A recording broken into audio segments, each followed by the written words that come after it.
힘든 날이 찾아졌다면 그건 당신 잘못이 아닙니다. 이곳에서는 당신 편에서만 말씀을 전합니다. 함께 가시죠. 구독과 좋아요로 응원해 주시면 부처님의 가르침을 전하는데 큰 힘이 될 것 같습니다. 집에 동물을 키우는 사람, 그리고 가엾고 아픈 동물을 돌보고 사는 사람은 전생에 이런 사람이었다. 퇴근길, 비가 내리는 골목에서 울고 있는 고양이를 봤습니다. 그냥 지나치려 했는데 발걸음이 멈춰지더군요. 왜일까요? 수백 명이 지나갔을 텐데 왜 하필 내가 멈춘 걸까요? 부처님은 말씀하셨습니다. 우연은 없다고, 모든 만남은 인연이라고. 여러분도 그런 경험 있으신가요? 길 잃은 동물을 보고 그냥 지나칠 수 없었던 순간, 아픈 생명 앞에서 가슴이 먹먹해졌던 그 느낌. 어떤 사람들은 말합니다. 그냥 착한 사람이라서 그런 거라고. 동물을 좋아하는 성격이라서 그런 거라고. 하지만 제가 오랜 수행과 경전 공부를 통해 깨달은 것은 그보다 훨씬 더 깊은 이유가 있다는 겁니다.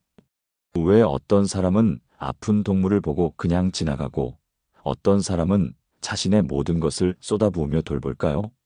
왜 어떤 이는 동물을 단순히 애완으로 여기고 어떤 이는 가족처럼, 아니 그보다 더 소중하게 여길까요? 오늘은 그 마음이 어디에서 오는지, 그리고 그 마음을 가진 사람들의 전생은 어떤 사람이었는지 함께 들여다보겠습니다. 특히 다른 사람들이 외면하는 아프고 가엾은 생명을 끌어안는 사람들의 이야기입니다. 이 이야기를 듣고 나면 여러분은 지금 여러분 옆에 있는 그 작은 생명이 얼마나 깊은 인연으로 함께하게 되었는지 알게 되실 겁니다. 그리고 그 생명을 돌보는 여러분 자신이 얼마나 아름다운 영혼인지도 깨닫게 되실 겁니다. 먼저 서울 성북구에 사시는 한 보살님 이야기부터 시작해 보겠습니다. 이분은 60이 넘으신 분인데 집에 지금 12마리의 고양이를 키우고 계십니다. 그런데 그 12마리가 모두 건강한 고양이가 아닙니다. 다리가 없는 고양이, 눈이 먼 고양이, 백혈병에 걸린 고양이, 교통사고로 척추를 다친 고양이, 모두 길에서 죽어가던 아이들이었습니다. 이 보살님은 매달 이 아이들의 병원비로 200만 원 가까이를 쓰십니다. 연금 받으시는 돈의 대부분입니다. 자식들은 반대합니다. 친구들은 이해하지 못합니다. 그런데 이분은 말씀하셨습니다. 이 아이들을 보면 그냥 지나칠 수가 없다고. 마음이 저절로 움직인다고. 왜 그럴까요? 화엄경에 이런 구절이 있습니다. 일체유심조. 모든 것은 마음이 짓는다.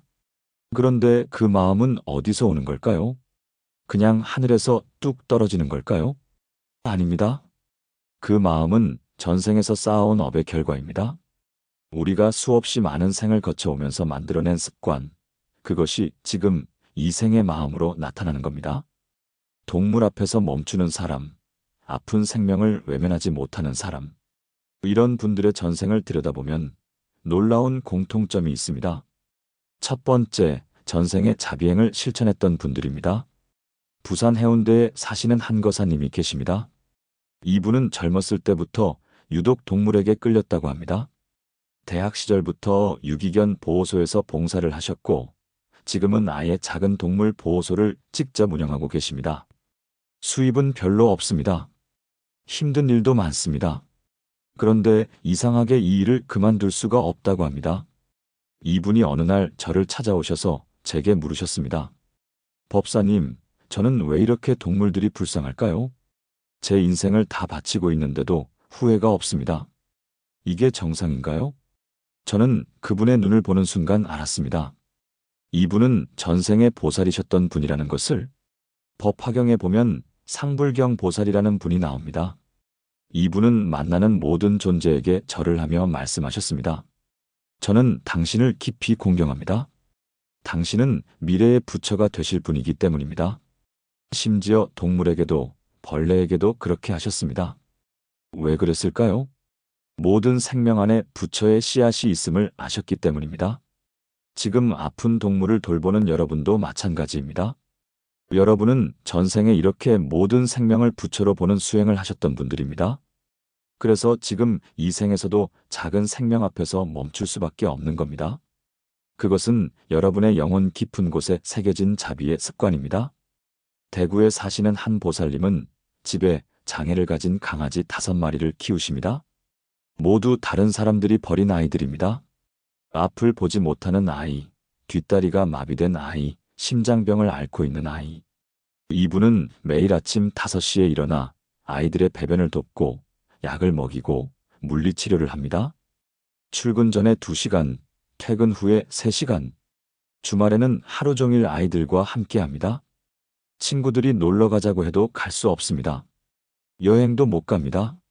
그런데 이분은 말합니다. 이 아이들이 제 인생의 전부라고. 이 아이들 때문에 제가 사는 것 같다고. 이게 바로 전생 보살행의 증거입니다. 보살은 중생을 위해 자신을 내어줍니다. 즐거움을 포기하고 편안함을 포기하고 오직 생명을 살리는 일에 자신을 바칩니다. 지금 그 마음이 여러분 안에 살아있는 겁니다. 여러분이 힘들어도 아픈 동물을 돌보는 이유는 그것이 여러분의 본성이기 때문입니다. 전생의 습관이 지금 여러분을 움직이고 있는 겁니다. 잠시 이 순간 함께 마음을 모아봅니다. 자비로우신 부처님, 이 마음이 어디서 왔는지 이제 조금 알 것 같습니다. 이 작은 생명 앞에서 멈추는 것이 제 본성임을 압니다. 전생부터 이어온 자비의 씨앗이 지금 꽃 피고 있음을 압니다. 힘들어도 괜찮습니다. 이것이 제가 걸어온 길이고 앞으로도 걸어갈 길입니다. 모든 생명이 고통에서 벗어나기를. 나무아미타불. 2번째, 전생에 생명을 구한 공덕이 있는 분들입니다. 인천에 사시는 한거사님 이야기입니다. 이분은 사업을 하시는데 몇 년 전 사업이 어려워질 뻔한 적이 있었습니다. 그런데 그 시기에 우연히 교통사고를 당한 개를 구했습니다. 밤늦게 운전하다가 도로에 쓰러진 개를 발견한 겁니다. 그냥 지나칠 수도 있었습니다. 시간도 늦었고 다음날 중요한 미팅도 있었습니다. 그런데 발걸음이 멈춰졌습니다. 결국 그 개를 안고 응급동물병원으로 달려갔습니다. 수술비만 300만 원이 들었습니다. 그런데 신기한 일이 벌어졌습니다. 그 다음 날부터 사업이 풀리기 시작한 겁니다. 막혔던 계약이 성사되고 새로운 기회가 생기고 위기가 기회로 바뀌었습니다. 이게 우연일까요? 법구경에 이런 구절이 있습니다. 선을 행하면 그 복이 반드시 따른다. 악을 행하면 그 화가 반드시 따른다. 생명을 구하는 것은 가장 큰 선입니다. 부처님은 말씀하셨습니다. 모든 생명은 평등하다고. 사람이든 동물이든 그 생명의 가치는 똑같다고. 그래서 생명을 구하는 공덕은 실로 엄청난 겁니다. 그런데 여기서 중요한 게 있습니다. 지금 생에서 생명을 구하는 사람들은 전생에도 생명을 구한 적이 있는 사람들이라는 겁니다. 왜냐하면 생명을 구하는 마음 자체가 전생의 업보로 만들어지기 때문입니다.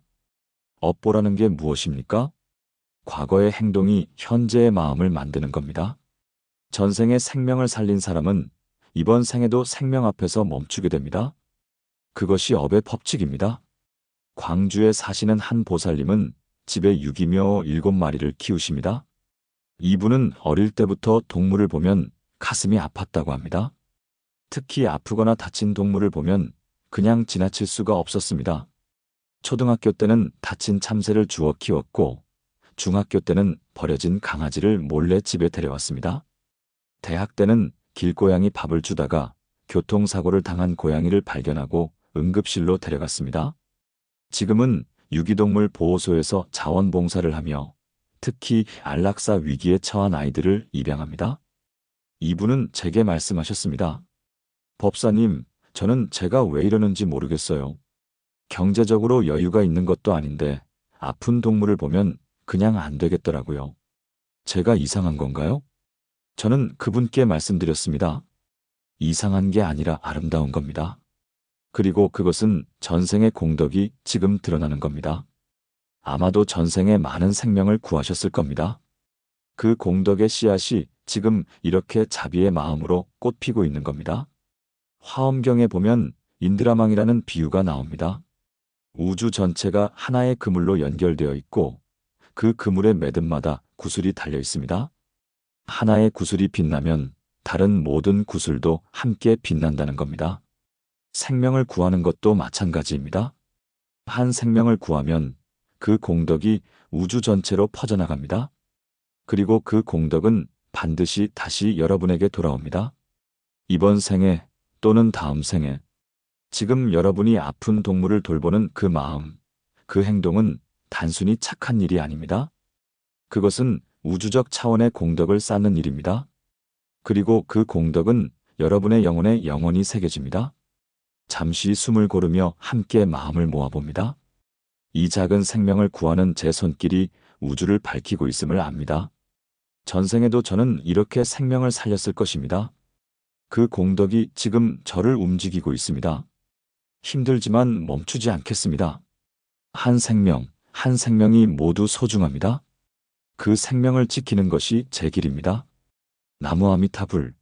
세 번째, 전생의 은혜를 갚는 인연입니다. 이건 정말 신비로운 이야기입니다. 대전에 사시는 한 거사님이 계십니다. 이분은 10년 전 길에서 죽어가던 작은 강아지를 주었습니다. 당시 이분은 사업 실패로 극심한 우울증을 앓고 계셨습니다. 삶의 의미를 잃고 매일 죽음을 생각했습니다. 그런데 그날 비 오는 길에서 떨고 있는 강아지를 발견한 겁니다. 뭔가에 이끌려 그 강아지를 안았고 집으로 데려왔습니다. 그때부터 신기한 일이 벌어졌습니다. 그 강아지를 돌보면서 마음이 조금씩 회복되기 시작한 겁니다. 아침에 일어나는 이유가 생겼습니다. 밥을 주고 산책을 하고 그 작은 생명이 꼬리를 흔들며 반겨주는 모습을 보면서 이분은 다시 살아갈 힘을 얻었습니다. 10년이 지난 지금 이분은 말합니다. 그 강아지가 제 생명을 구했다고. 그런데 더 신비로운 건 이분이 그 강아지를 구한 게 아니라 강아지가 이분을 구하러 온 거였다는 겁니다. 이게 무슨 뜻일까요? 금강경에 이런 구절이 있습니다. 응무소주의 생기심, 머무는 바 없이 그 마음을 낼지어다. 모든 것은 인연 따라 일어나고 사라진다는 뜻입니다. 그리고 그 인연은 전생부터 이어져 온 것입니다. 어쩌면 전생에 그 거사님이 누군가의 생명을 구한 적이 있을 겁니다. 또는 누군가에게 큰 은혜를 베풀었을 겁니다. 그 존재가 이번 생의 강아지의 모습으로 와서 은혜를 갚는 겁니다. 부처님은 말씀하셨습니다. 모든 존재는 윤회한다고. 사람이 동물로 태어나기도 하고 동물이 사람으로 태어나기도 한다고. 그러니 지금 여러분 곁에 있는 그 동물이 전생에 여러분과 깊은 인연이 있었던 존재일 수 있습니다. 제주도에 사시는 한 보살님의 이야기입니다. 이분은 집에 다리가 마비된 고양이를 키우십니다. 그 고양이는 교통사고를 당해 뒷다리를 전혀 쓸 수 없습니다. 매일 기저귀를 갈아주고 물리치료를 해주고 휠체어를 달아줘야 합니다. 정말 힘든 일입니다. 그런데 이분은 이 고양이를 키우면서 인생이 바뀌었다고 합니다. 전에는 자기 자신에게만 집중했습니다.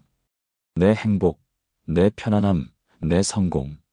그런데 이 작은 생명을 돌보면서 타인을 위해 사는 법을 배웠습니다.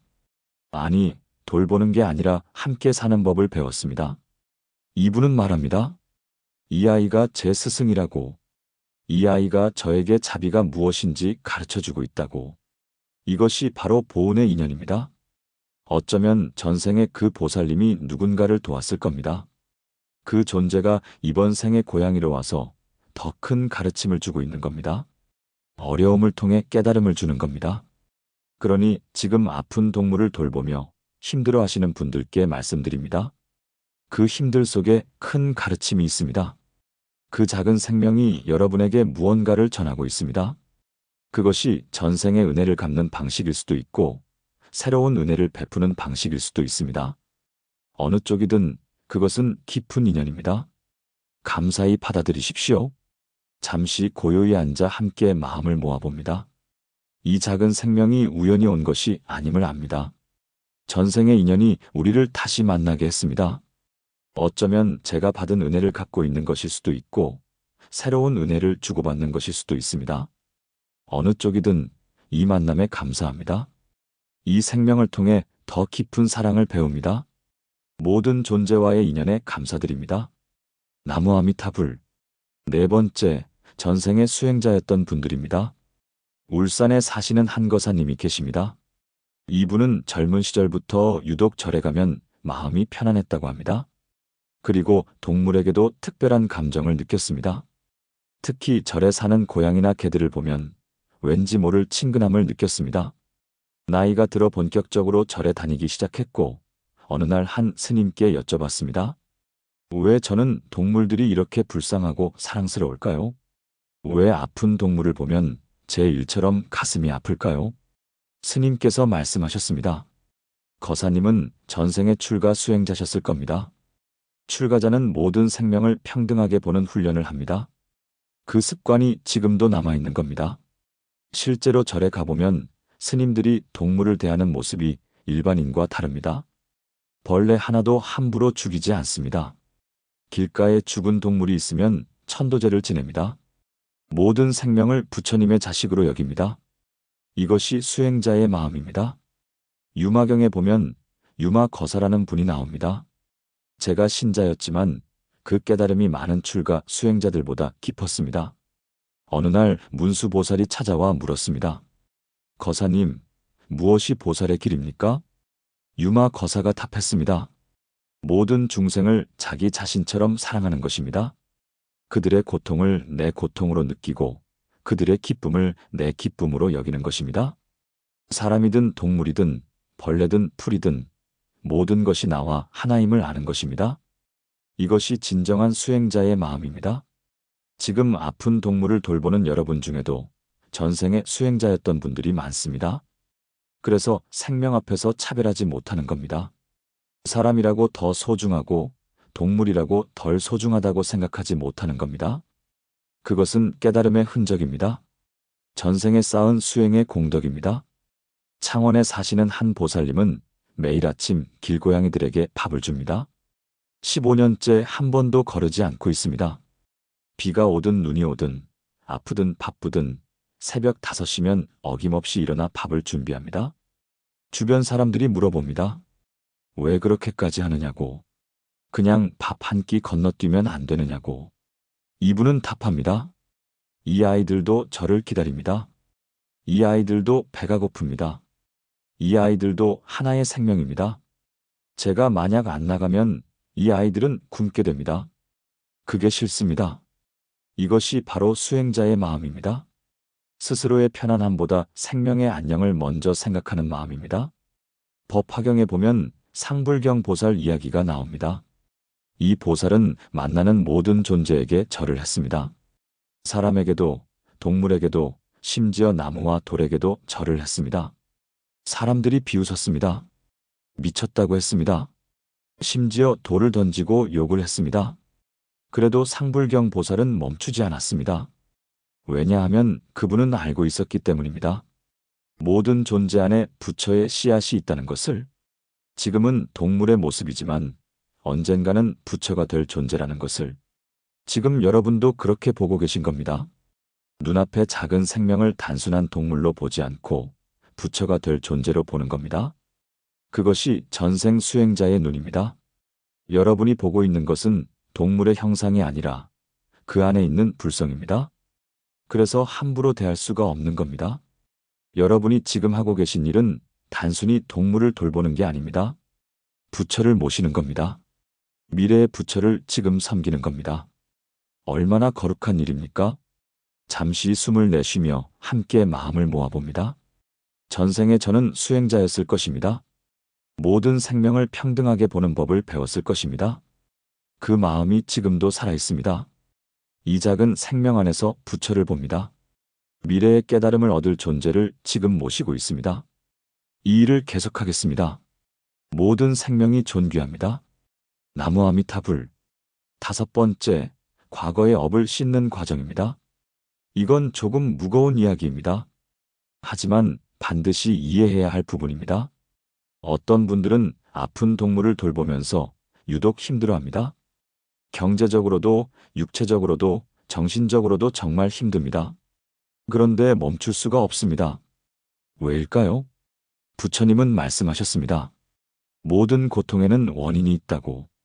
그리고 그 원인은 대부분 과거의 업보라고. 혹시 전생에 생명을 함부로 다룬 적이 있다면 이번 생에 그 업을 갚아야 합니다. 그 방법 중 하나가 바로 생명을 살리는 일입니다. 경남 진주에 사시는 한 거사님이 계십니다. 이분은 젊었을 때 사냥을 즐겼습니다. 산에 가서 새를 쏘고 토끼를 잡고 심지어 멧돼지도 사냥했습니다. 그때는 아무 생각이 없었습니다. 그저 취미일 뿐이었습니다. 그런데 50이 넘어서 큰 병이 찾아왔습니다. 암이었습니다. 수술하고 항암 치료를 받으며 죽음을 생각했습니다. 그때 한 스님을 만났습니다. 스님께서 말씀하셨습니다. 거사님, 혹시 전에 생명을 해친 적이 있습니까? 그 순간 모든 게 떠올랐습니다. 내가 죽인 새들, 토끼들, 그 많은 생명들. 스님께서 말씀하셨습니다. 지금부터라도 생명을 살리십시오. 그것이 업을 씻는 길입니다. 그날부터 이분은 유기동물 보호소에서 봉사를 시작했습니다. 아픈 동물들을 돌보고 입양을 보내고 안락사 위기의 동물들을 구했습니다. 신기하게도 몸이 조금씩 회복되기 시작했습니다. 암이 완전히 사라지지는 않았지만 진행이 멈췄습니다. 더 중요한 것은 마음이 편안해졌다는 겁니다. 이분은 말합니다. 이제야 용서받는 기분이 든다고. 이제야 제대로 사는 것 같다고. 이것이 업보의 법칙입니다. 악업은 선업으로 씻을 수 있습니다. 생명을 해친 업은 생명을 살리는 일로 갚을 수 있습니다. 혹시 여러분 중에도 이유 없이 동물을 돌봐야 한다는 강한 충동을 느끼시는 분이 계신가요? 힘들고 버겁지만 멈출 수 없다는 느낌을 받으시나요? 그렇다면 어쩌면 전생에 생명을 대한 빚이 있는 것일 수도 있습니다. 그리고 지금 그 빚을 갖고 있는 겁니다. 그것은 부끄러운 일이 아닙니다. 오히려 용기 있는 일입니다. 과거의 잘못을 인정하고 그것을 바로잡으려는 용기입니다. 부처님은 말씀하셨습니다. 과거는 바꿀 수 없지만 미래는 바꿀 수 있다고. 지금 여러분이 하고 있는 일이 바로 미래를 바꾸는 일입니다. 과거의 악업을 선업으로 바꾸는 일입니다. 전주에 사시는 한 보살님은 집에 장애가 있는 동물만 골라서 입양합니다. 눈먼 고양이, 다리 없는 강아지, 암에 걸린 토끼, 모두 다른 사람들이 외면하는 아이들입니다. 이분은 말합니다. 이 아이들이 저를 부른다고. 이 아이들을 돌봐야만 한다는 마음이 든다고. 그 마음이 어디서 오는지는 모르겠지만 거역할 수가 없다고. 저는 그분께 조심스럽게 여쭤봤습니다. 혹시 어릴 때 동물을 괴롭힌 기억이 있으신가요? 그분이 눈물을 흘리며 고백하셨습니다. 초등학교 때 친구들과 어울려 길고양이를 괴롭힌 적이 있다고. 돌을 던지고 쫓아다니고 심지어 다치게 한 적도 있다고. 그때는 장난이라고 생각했는데 지금 생각하면 너무나 잔인한 일이었다고. 그 죄책감이 평생 마음속에 있었다고. 그래서 지금 아픈 동물들을 돌보는 게 그때의 잘못을 조금이라도 갚는 것 같다고. 이것이 바로 업의 정화 과정입니다. 과거의 잘못을 현재의 선행으로 씻어내는 과정입니다. 힘들지만 필요한 과정입니다. 그리고 그 과정을 거치면서 영혼이 정화됩니다. 더 깨끗해지고 더 맑아지고 더 가벼워집니다. 혹시 지금 아픈 동물을 돌보며 힘들어 하시는 분들, 그 힘들 속에 정화가 일어나고 있습니다. 과거의 무거운 짐이 조금씩 내려지고 있습니다. 포기하지 마십시오. 그 과정을 끝까지 걸으십시오. 그 끝에는 자유가 있습니다. 잠시 깊이 숨을 쉬며 함께 마음을 모아봅니다. 과거에 제가 지은 업을 압니다. 생명을 함부로 대한 적이 있었습니다. 그 무게가 지금 제 어깨에 있습니다. 하지만 이제 그것을 씻어냅니다. 이 작은 생명을 돌보며 과거의 잘못을 갚습니다. 힘들지만 멈추지 않겠습니다. 이것이 제가 걸어야 할 길입니다. 모든 업이 깨끗해지기를. 나무아미타불. 여러분, 지금까지 5가지 이유를 나눴는데요. 혹시 이 영상이 마음에 와닿으신다면 구독과 좋아요 눌러주시면 감사하겠습니다. 그리고 여러분의 이야기도 댓글로 남겨주세요. 함께 나누면 그 자체로 큰 위안이 됩니다. 그럼 계속해서 나머지 이야기를 이어가겠습니다. 6번째, 전생의 가족이 다시 만나는 경우입니다. 이건 정말 신비롭고 감동적인 이야기입니다. 포항에 사시는 한거사님이 계십니다. 이분은 몇 년 전 어머니를 잃었습니다. 오랫동안 투병하시다가 돌아가셨는데 너무나 힘든 시간이었습니다. 장례를 치르고 49제를 지내고 그래도 마음은 여전히 무거웠습니다. 그런데 49제가 끝나고 일주일쯤 지났을 때 집 앞에 작은 강아지 한 마리가 나타났습니다. 어디서 왔는지 모르는 주인 없는 강아지였습니다. 그냥 지나칠 수도 있었는데 그 강아지가 자꾸 따라왔습니다. 집까지 따라오고 문 앞에서 기다리고 계속 짖었습니다. 결국 안으로 들였는데 그때부터 신기한 일이 벌어졌습니다. 그 강아지가 어머니가 늘 앉으시던 자리에 가서 앉는 겁니다. 어머니가 좋아하시던 음식 냄새를 맡으면 꼬리를 흔들고 어머니 사진 앞에 가면 조용히 앉아 있었습니다. 가족들이 모두 느꼈습니다. 이 강아지에게서 어머니의 기운이 느껴진다고. 어쩌면 어머니가 강아지의 모습으로 다시 우리 곁에 온 게 아닐까 하고. 이게 미신일까요? 아닙니다. 부처님은 분명히 말씀하셨습니다. 윤회는 실제한다고. 죽음은 끝이 아니라 새로운 시작이라고. 그리고 깊은 인연으로 맺어진 존재들은 다시 만나게 된다고. 지장보살본원경에 보면 이런 이야기가 나옵니다. 지장보살이 전생의 한 여인이었을 때 돌아가신 어머니가 지옥에 떨어질까봐 온갖 공덕을 쌓았습니다. 그리고 어머니를 위해 날마다 기도했습니다. 그러자 어머니는 천상에 태어났고 후에 다시 인간으로 태어나 딸과 재회했습니다. 가족의 인연은 그만큼 깊습니다. 한 생으로 끝나지 않습니다. 여러 생을 거쳐 계속됩니다. 때로는 사람으로, 때로는 동물로. 지금 여러분 곁에 있는 그 동물이 혹시 전생의 가족일 수 있습니다. 여러분이 그리워하던 누군가가 다른 모습으로 다시 온 것일 수 있습니다. 춘천에 사시는 한 보살님의 이야기입니다. 이분은 어린 딸을 병으로 잃었습니다. 겨우 7살이었습니다. 세상이 무너지는 것 같았습니다. 몇 년을 울며 지냈습니다. 그러다 어느 날 꿈을 꿨습니다. 딸이 나타나서 말했습니다. 엄마, 울지 마. 나 다시 올게. 고향으로 올 거야. 그때 엄마가 알아봐줘. 처음엔 그냥 꿈이려니 했습니다. 그런데 며칠 후 정말로 집 앞에 작은 고양이 한 마리가 나타났습니다. 생후 2~3달쯤 되어 보이는 아주 작은 고양이였습니다. 이상하게 그 고양이가 자꾸 보살님만 따랐습니다. 그리고 딸이 좋아하던 장난감 앞에 가서 놀고 딸이 자던 방에 들어가 잠을 잤습니다. 보살님은 확신했습니다. 이 아이가 내 딸이라고. 그날부터 그 고양이를 딸처럼 돌봤습니다. 지금도 그 고양이는 보살님의 가장 큰 위안입니다. 딸이 약속을 지킨 거라고 보살님은 믿고 있습니다. 이런 이야기를 하면 사람들은 말합니다. 그냥 우연이라고, 착각이라고, 감정이 만들어낸 환상이라고. 하지만 불교에서는 말합니다. 우연은 없다고, 모든 만남은 인연이라고. 특히 강하게 끌리는 만남은 전생의 깊은 인연이라고. 지금 여러분도 그렇지 않나요? 특별히 더 애착이 가는 동물이 있지 않나요? 설명할 수 없는 끌림을 느끼는 생명이 있지 않나요? 그 느낌을 믿으십시오. 그것은 영혼의 기억입니다. 전생의 사랑이 지금도 이어지고 있는 겁니다. 잠시 고요히 앉아 함께 마음을 모아봅니다. 이 작은 생명이 낯설지 않습니다. 어디선가 본 듯한 알던 것 같은 느낌이 듭니다. 어쩌면 전생의 가족일 수도 있습니다. 다른 모습으로 다시 만난 인연일 수도 있습니다. 그렇다면 이 만남이 더욱 소중합니다.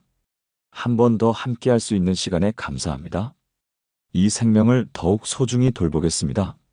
나무 아미타불. 마지막 7번째, 깨달음을 향한 길입니다.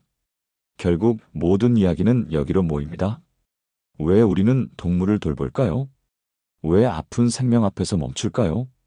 그것은 우리 안에 있는 불성이 움직이기 때문입니다. 모든 중생이 본래 부처라는 것을 아는 마음이 작동하기 때문입니다. 서울 은평구에 사시는 한거사님이 계십니다. 이분은 평생 동물을 키우며 살았습니다. 깨, 고양이, 새, 토끼. 집에는 늘 생명이 함께 했습니다. 그런데 60이 넘어 큰 깨달음을 얻었다고 합니다. 어느 날 아침 아픈 고양이를 안고 있는데 갑자기 눈물이 났습니다. 이유 없이 그냥. 그리고 그 순간 알았습니다. 이 고양이와 내가 다르지 않다는 것을. 이 작은 생명도 나처럼 고통을 느끼고 두려워하고 사랑을 원한다는 것을. 아니, 더 나아가 이 고양이 안에도 나와 같은 부처의 씨앗이 있다는 것을. 그 순간부터 세상이 달라 보였다고 합니다. 모든 생명이 거룩해 보였고 모든 존재가 존귀해 보였습니다. 이것이 바로 깨달음입니다. 화엄경에 이런 구절이 있습니다. 일직일체 일체즉일. 하나가 곧 전체이고 전체가 곧 하나이다. 모든 존재는 분리되어 있지 않습니다. 내가 곧 너이고 너가 곧 나입니다. 사람이 곧 동물이고 동물이 곧 사람입니다. 이것을 깨닫는 것이 진정한 깨달음입니다. 지금 동물을 돌보는 여러분은 사실 여러분 자신을 돌보고 있는 겁니다. 그 작은 생명 안에서 여러분 자신을 보고 있는 겁니다. 그래서 외면할 수가 없는 겁니다.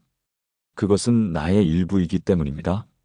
부산 사하구에 사시는 한 보살님은 길고양이 급식소를 운영합니다.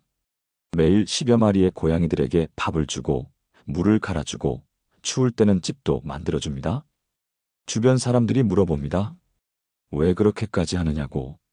자기 가족도 아닌데 왜 그렇게 시간과 돈을 쓰느냐고. 이분은 답합니다. 이 아이들이 제 가족이라고. 아니, 가족이라는 말도 부족하다고. 이 아이들이 바로 저라고. 저와 이 아이들 사이에 경계가 없다고. 처음엔 사람들이 이해하지 못했습니다. 하지만 시간이 지나면서 조금씩 알게 되었습니다. 이분이 단순히 착한 게 아니라 뭔가 더 깊은 것을 보고 있다는 것을. 이것이 바로 불성을 보는 눈입니다. 금강경에 이런 구절이 있습니다. 범소유상 개시허망. 모든 형상은 다 허망하다. 약견제 상비상 측견열애. 만약 모든 형상이 형상 아님을 본다면 곧 열애를 보리라. 무슨 뜻일까요? 겉으로 보이는 모습에 속지 말라는 겁니다. 사람이라는 형상, 동물이라는 형상, 이것은 다 임시적인 모습일 뿐입니다. 그 안에 있는 본질, 그 안에 있는 불성을 보라는 겁니다. 지금 여러분이 동물을 돌보며 느끼는 그 사랑, 그 연민, 그 아픔, 그것은 단순한 감정이 아닙니다. 그것은 깨달음의 시작입니다. 모든 생명이 하나임을 느끼는 순간입니다. 대구 수성구에 사시는 한 거사님은 중증 장애가 있는 개를 돌봅니다. 교통사고로 척추를 다쳐 전신이 마비된 개입니다. 스스로는 아무것도 할 수 없습니다. 먹이고, 씻기고, 배변을 돕고, 욕창을 치료하고, 하루 종일 돌봐야 합니다. 주변에서는 안락사를 권합니다. 이렇게 고통스럽게 사느니 편히 보내주는 게 낫지 않느냐고. 하지만 거사님은 말합니다. 이 아이의 눈을 보면 살고 싶어 한다고. 이 아이도 생명이 소중하다는 것을 안다고. 제가 무슨 권리로 이 아이의 생명을 끝낼 수 있겠느냐고. 이것이 바로 생명의 존엄을 아는 마음입니다. 모든 생명은 평등하게 존귀합니다. 건강하든 아프든 사람이든 동물이든 그 가치는 똑같습니다. 이것을 아는 것이 깨달음입니다. 그리고 지금 아픈 동물을 돌보는 여러분은 바로 그 깨달음의 길을 걷고 있는 겁니다. 법화경에 이런 이야기가 나옵니다. 한 거지가 있었는데 사실 그는 부자의 아들이었습니다. 어릴 때 집을 나와 떠돌아다니다 보니 자신이 부자의 아들인 것을 까맣게 잊어버렸습니다. 수십 년 후 아버지가 그를 찾아냈습니다. 하지만 아들은 아버지를 알아보지 못했습니다. 아버지는 조금씩 아들을 가르치고 일을 시키고 깨우쳐 주었습니다. 마침내 아들은 깨달았습니다. 자신이 원래 부자의 아들이었다는 것을. 가난한 거지가 아니라 풍요로운 상속자였다는 것을. 우리도 마찬가지입니다. 우리는 원래 부처입니다. 다만 그것을 잊고 있을 뿐입니다. 그리고 생명을 돌보는 일을 통해 조금씩 기억해내는 겁니다. 내 안에 있는 자비를, 사랑을, 불성을. 지금 여러분이 아픈 동물 앞에서 느끼는 그 마음. 그것이 바로 여러분의 진짜 모습입니다. 부처의 마음입니다. 그 마음을 신뢰하십시오. 그 마음을 키우십시오. 그 마음이 여러분을 깨달음으로 인도할 것입니다.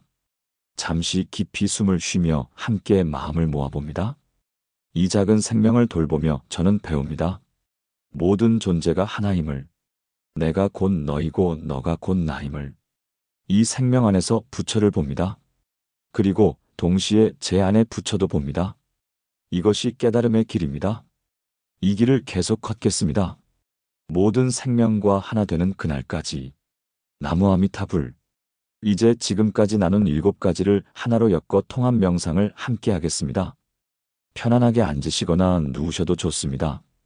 눈을 감아도 좋고 반쯤 뜨셔도 좋습니다.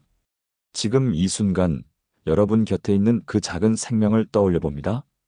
혹은 과거에 함께했던 생명을, 아니면 앞으로 만나게 될 생명을 떠올려 봅니다. 숨이 들어옵니다. 그 생명의 숨결을 느낍니다. 숨이 나갑니다. 우리의 숨이 하나임을 압니다. 나는 전생의 보살이었습니다. 모든 생명을 사랑했던 그 마음이 지금도 살아있습니다. 나는 전생에 생명을 구했습니다. 그 공덕이 지금 이 생명과의 인연으로 이어졌습니다. 이 생명은 우연히 온 것이 아닙니다. 깊은 인연으로, 전생의 은혜로 우리는 다시 만났습니다. 나는 수행자의 눈으로 봅니다. 이 작은 생명 안에도 부처의 씨앗이 있음을, 과거에 지은 업이 있다면 이제 씻어냅니다. 이 생명을 돌보며 제 영혼이 맑아집니다. 혹시 이 생명이 전생의 가족이라면 다시 만남에 감사합니다. 다른 모습이지만 같은 사랑으로 함께합니다. 그리고 무엇보다 이 만남을 통해 나는 깨달음을 향해 갑니다.